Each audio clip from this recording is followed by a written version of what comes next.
After printing the first JRM-01 prototype, it was time for a critical investigation of the whole design. This means the stability of all parts, the weight and also the thrust, and also take a look where it could be done better. And how so often the first prototype can't be perfect.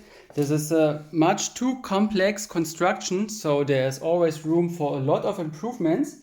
And a lot of things become much better visible on the really printed part than just on the screen while you are doing the CAD design.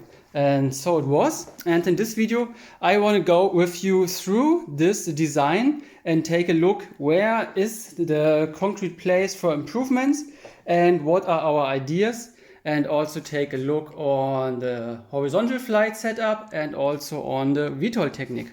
Let's go!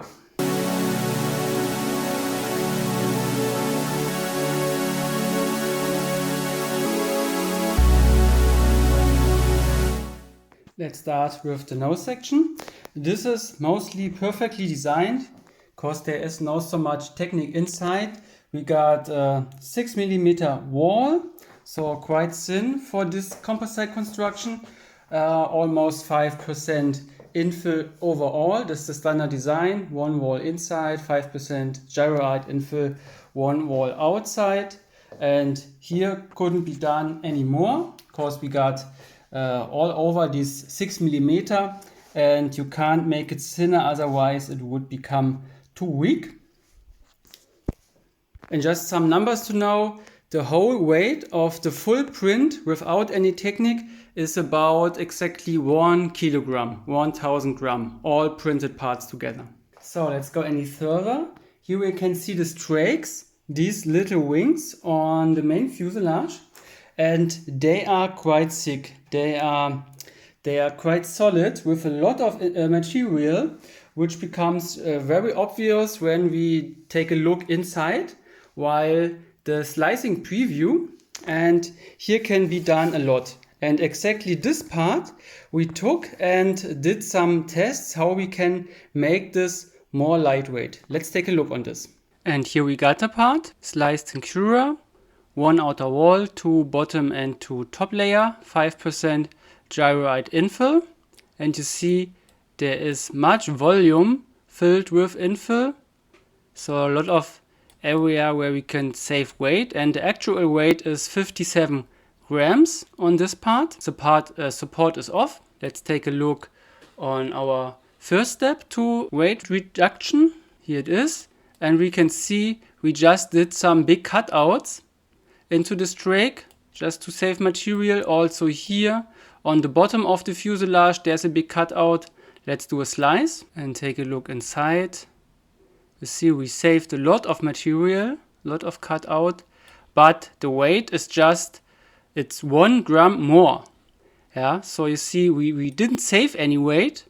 Yeah, here's a big cutout in here and there, but it doesn't work because we got a new wall inside, a new 360-degree all around wall also here.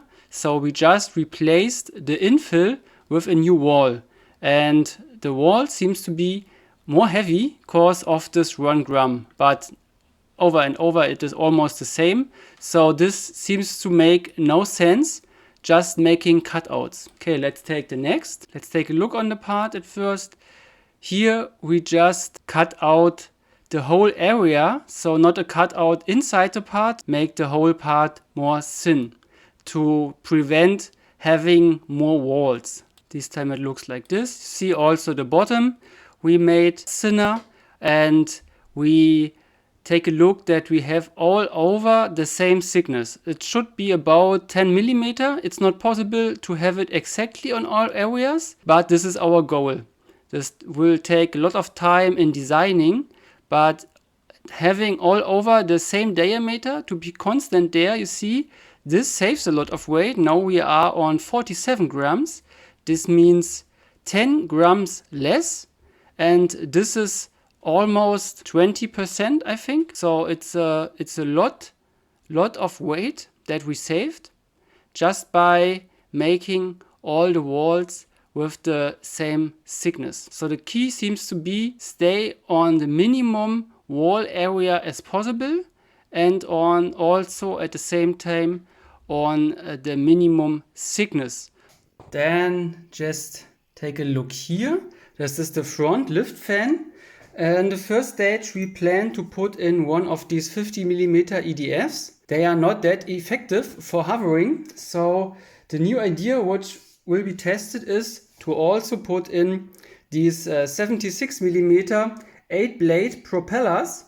These are the same we use as wing fans, and they are much more effective. They got more static thrust at very less amps, and that's why we make the fuselage in this area a bit wider. This was not that complicated because you see these walls are much straight in this direction and we just put them more too vertically. And so there is enough room for this lift fan. And I also think this looks quite nice with this 8-blade design. And the whole engine is much more lightweight than the EDF. Let's have a look on the scale. The EDF is 77 and this propeller unit is just 23. So over 50 gram saved. They got the same static thrust. This will be about 900 grams. This will be tested, but they are almost the same. So we save 50 grams, over 50 grams, 54 I think, and also they will run with about third of the amps. So let's go on and take a look at the inlet. The inlet was quite difficult to include in our design because we started quite late with designing the inlet. At first we want to have the whole shape of the plane, and then we saw, oh, there is not so much room, especially the radius of these inlet lips is a bit small. That's why on the thrust test there was a big loss of thrust. I reached just about 1,300 grams at maximum. Normally they got 900 gram each, so 1,800 should be possible. So there was a big loss, and one reason is this really bad design of these inlet lips. JRM-01B version, we started with the whole ducting system to make sure there is enough room and we have the perfect lip design, which will be optimized afterwards. Because this is a separate part, so it is no problem to put separate designs on it, some different design, and check them, because this should look nice, but it should be also well designed to provide maximum thrust. With this area we are quite happy. This is the whole RC compartment. It's super easy to reach.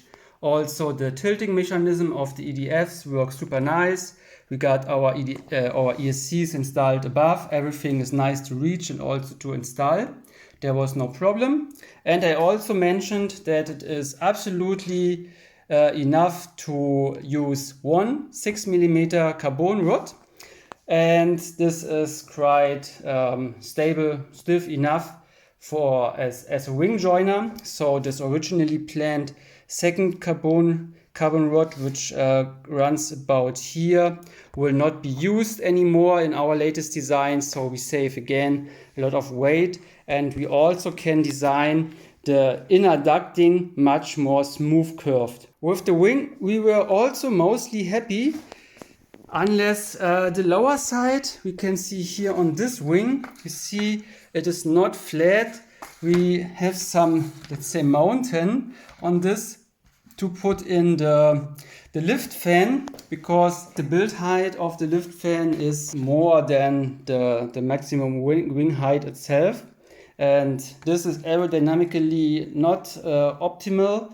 Also the integration of the aileron servo is popped to the outside, so we choose a 2% thicker airfoil, the NACA 2411 we are at the moment. This is the 2409. This is much thicker, and so also the lower side will be nicely curved and smoothed and aerodynamically optimized. On the other hand, a lot of things were quite positive. We are super happy with the hinge of our aileron. This runs super smooth. The gap is small as possible, very clean and aerodynamically. And it was also super nice to print, no problems with these sharp edges at the end of the wing. On the wing we also did some other design change. The depth of the aileron outside we made a bit bigger, about 1 centimeter, because this was became obvious just after printing. It's a bit small on the outside, so for an 3D acrobatic airplane there would be too less roll rate, so we need a bigger aileron, and also we got more wing area, which lowers our wing load, and it looks still very nice on the whole design. So this is when you take a look from the upper side, the aileron, the new aileron goes till my finger, so we got a bigger wing. Let's go to the elevator. Here it's also super nice how it runs into its hinge. This works really nice, but we can see a problem. It get in touch with the rudder, and this is really not nice. I don't know how we didn't see this on the CAD. I think we checked this, but we just put in too less deflection, I think just 30 degrees, but in reality for acrobatics the elevator will run much more, till 45 degrees in each direction, I think is absolutely possible. So, and you see here this even touches the fin, so here we had to redesign a lot. And another problem was that it was too thin, and I can easily bend it. You see here it is not stiff enough, and this is a jet which will fly over 200 km per hour, so this has to be much more stiff, that we don't have any flutter problem or stability integrity problem afterwards while high speeds. And so we make this end of the fuselage much thicker. I think we put it to 14 millimeter. At the moment it is 8, so 6 millimeter more, and also the servo could be installed much more nice underneath this area. This was also a big design change, and also we made it a bit longer because the rotation point is here, and the surface after the rotation point, which is almost the elevator, was a bit too small. Yeah, so now this longer goes about till here. Now let's take a look on the vertical stabilizer. Here was the same. We were super happy with the rudder, how it runs. Also the installation with our 1.5 millimeter carbon axis and this little grip on the upper side. This works super nice. And it was also a bit too thin, so could be easily bended, and the area for the servo was not depth enough, so we make the airfoil 1% thicker. So let's take a closer look to the design weight goals. For the JRM VTOL we have a takeoff weight goal of 2000 grams, and let's see how we are at the moment. This is already 1000 grams, and this is just the horizontal flight technique, and this is at 816 grams. And we got the VTOL technique, this is at 370 grams. So let's have a look on the weights. This is the design goal for the VTOL version, 2000 gram takeoff weight, and the actual weights are of all printed parts 1150 grams. The CTOL technique for horizontal flight 820 grams, and the VTOL technique additionally 370 grams, makes on total 2340 grams, which means 340 grams too much. So how to save these 340 grams? At first let's take a look on the technique, what we can do here. I think this is probably optimized. We got BL Heli ESC, super lightweight, a very small battery. I think this should be even bigger for VTOL, maybe 3500 milliamps, so this couldn't be smaller. The EDFs also. This jet is designed for 50 millimeter, and there is now more lightweight version. These are also the smallest possible servos.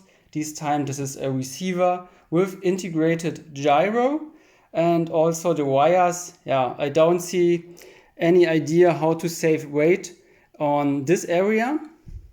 Let's go to the VTOL technique.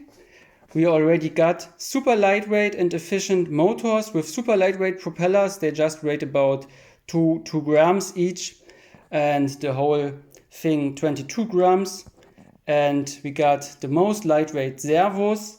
Yeah, maybe here we can do something. You know, we use 2 servos for one side of the wing fans, but it's still very difficult to find a working solution with just one servo, and even the servo is just 4.3 grams, so this is not that much. You know, we need 340 grams, much more. Okay, let's go on. Here we got our new flight controller, super lightweight and small, and these are all the ESCs, 4 together. We will just need 3 of them, but this is also super small and lightweight and optimized. This bigger servo is for rotating. This will be installed here for rotating the main engines. This is also the smallest possible, but we need the power for rotating and the wire extensions for all. I don't see any idea how to make this more lightweight. So at the end, our only way to save this 340 grams is to redesign the whole JRM. That's the only thing we can do. Here we have to save these 340 grams into this design. And this first prototype isn't by far heavy printed. This is super lightweight printed with my latest print profiles.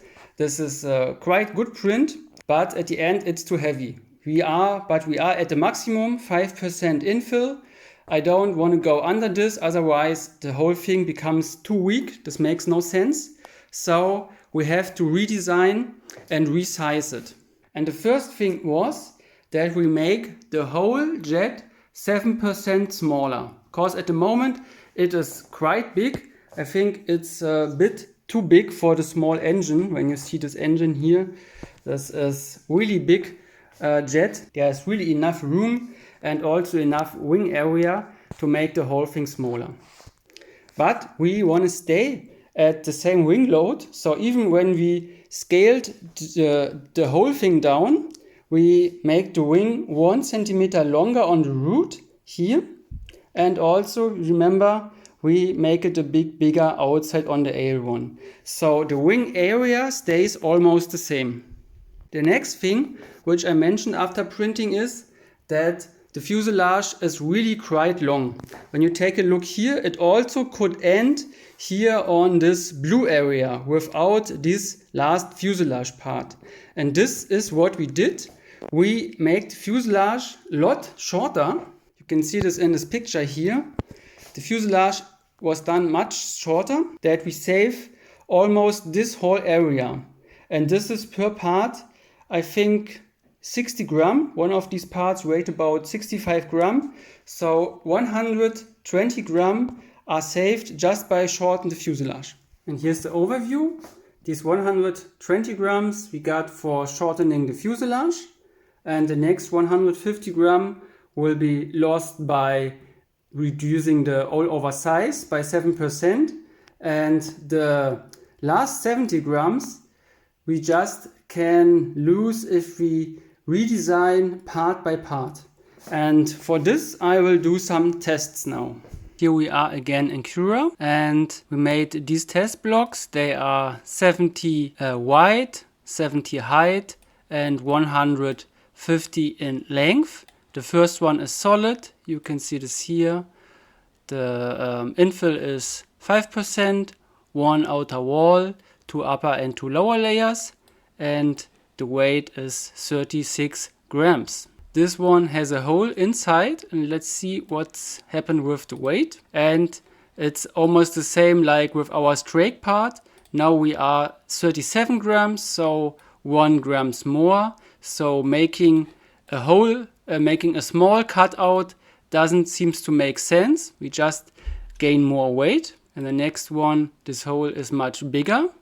And there we see we lose weight. Now we are on 33 grams. So 3 grams less than the solid block. And again, with a much bigger cutout, and now we are on 26 gram. This means 10 gram less than the first version. So this is nearly a third loss of weight. This makes absolutely sense. So this seems to be the key to have a constant thickness of your wall. This depends which position you got on the fuselage. On the very front section you can have 6 mm here on wall thickness, and where you got more loads, like in the center position, there we will use 10 mm. But this is the key. Let's see what happened when we put a wall inside for more stiffening, and you see we gain again 5 grams. So these walls weight a lot, and also the infill inside. So this is the key on designing, that we have a construction where we don't need these extra walls in between, because they gain a lot of weight. We are almost at the same weight like on a complete solid block. Remember, this was 36 gram, now we are on 31. Here is 1 extra gram wall added, so crosswise, and we are on the exact same weight like this block was completely solid printed, just with solid infill. So this makes absolutely no sense to make all these cutouts. This will even make problems with printing. This makes just sense if you need some tunnels for wiring, or maybe a cutout for your wing joiner. But otherwise, it's absolutely recommended to print these areas solid, because the weight is at the end the same. It's almost the same, and you can see with just this diagonal wall, we gain so much weight that we are almost at the same, right, like a solid cube or solid part. Yeah, this is just 2 grams under the weight of a solid part. So this also makes absolutely no sense to put this diagonal wall inside. This is with these 2 walls crossed, and you see the weight is heavier than if we would print this as solid. Now we are at 42 grams. This means 6 grams more than a solid print. So this is absolutely, makes absolutely no sense to do this. Just in case you need special stability in your part, then this could make sense. Yeah, this is the other way we could do cutouts, and we see in this wise we save a lot of weight. So when it's possible to get rid of one wall, this time this would be the lower wall, to make this kind of U cutout. This absolutely makes sense. Now we are 24 grams. This means 12 gram less than a solid part. Next one is also with a cutout but with thicker walls, and we see the weight gains again, 32 grams. This means just 2 gram under a solid part. So this just makes sense if you need this area for cables or for wiring or something like this. And this is our last block with very small cutout, small and deep cutout, which produces a lot of wall area, and we can see 37 grams. This means this is 1 gram heavier than a solid part. So these deep and very tight cutouts makes absolutely no sense. They weaken the part and make it even heavier. So finally, Mark and I decided to start from zero again. We completely redesigned the JRM to put all our new knowledge inside, make it lightweight as possible and at the same time powerful as possible. Yeah, and Mark will introduce now our new JRM. Let's go. We discovered that the 3D printed model at that scale for the EDFs that have been chosen is too heavy by 200 grams. We've been looking at reducing the weight of the components through optimizing the internals of each printed part. However, we've also decided to review the sizing of the JRM-01, and in this instance we've shrunk the rear end of the main jet by 61 millimeters, and we've done an overall 7% smaller scale reduction of the jet. This has had an impact on the overall look and feel of the JRM-01. We believe we've kept the character of the jet, and we're trying to improve and make some modifications based on all of our learnings from the 3D printed parts that have been created over in Berlin. In this instance, the main focus was to split the width of the jet by about another 10 millimeters, so we're a little wider. We're trying to absolutely line up the front straight line flight EDFs as well as vertical flight or VTOL flight rotating EDFs with the thrust nozzles. We've kept the sizing of all those components the same, so the elements that are being used for the thrust and lift, they stay the same size. We've looked at the 88 diameter fan size comparison and the 76 fan size comparison, and also the front lift fan. We're opting for the 76 fan for front and on both wings. The wings have increased slightly in length. At this smaller scale, we've extended those out to a dimension of 850. We are looking at improving some of the elevons and rudder details so that we get better servo fit and clearance, and also we're looking at a new nozzle and intake, updated intake design. It's at the moment not super practical in its appearance, or aesthetic I should say, in its appearance, but we are working on practicality and making sure that this model will function. At this point I've been developing the model in 3D based on this new size, so 7% smaller, larger EDF up the front.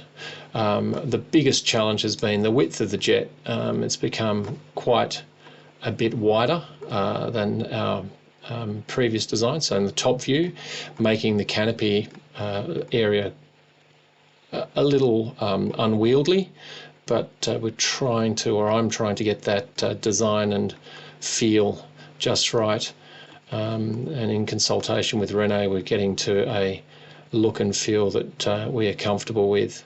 As you can see here, the ducted inlets, or the duct inlets for the front EDFs, they are currently a very simplified design. We would probably be looking at optimizing that and making those look a bit more appealing, but at the moment we are looking for the maximum thrust out of those two EDFs inside the fuselage. You can see the styling and some of the surface treatment is much cleaner on this particular model, and we are working towards another JRM-01 version B, which will have all the features that we used in our very first version, but improved, the new and improved version, and hopefully soon version or Rev B, which we can print out and put through some tests. Yeah, thank you, Mark. And here we can see the JRM-01 on its latest designs, completely assembled with wings, elevator and vertical stabilizers. We make the whole airplane much more clean. I think it looks absolutely nice. I love it. And we got the room we need for all the components here, for instance, for this bigger front fan. We got super nice designed inlets. Yeah, this is not the latest design. We will check difference because they give the individual look. These inlets, they are super important for optical and also for thrust reasons. We take really a long time to design the canopy. This was not that easy because it's really wide, but at the end it came out really nice. And also the elevator you can see there, which are now 14 millimeter thick on its root. The vertical stabilizers are swept to the end to get also a good yaw momentum. The lower fuselage side is also super clean, will be super aerodynamic and easier to print, and the wings will get their ailerons and root noses as well, and the completely lift fans will be underneath the surface, and our lower and upper surface stay clean. This will make the jet much more efficient in flight and also given a higher top speed. So, if you liked the video, give it a thumb up, and if you wanna see more in detailed pictures, I got a Patreon page where you also can support this project. The link you will find underneath in the video description. So have a nice day, and we see us in the next video. Bye bye.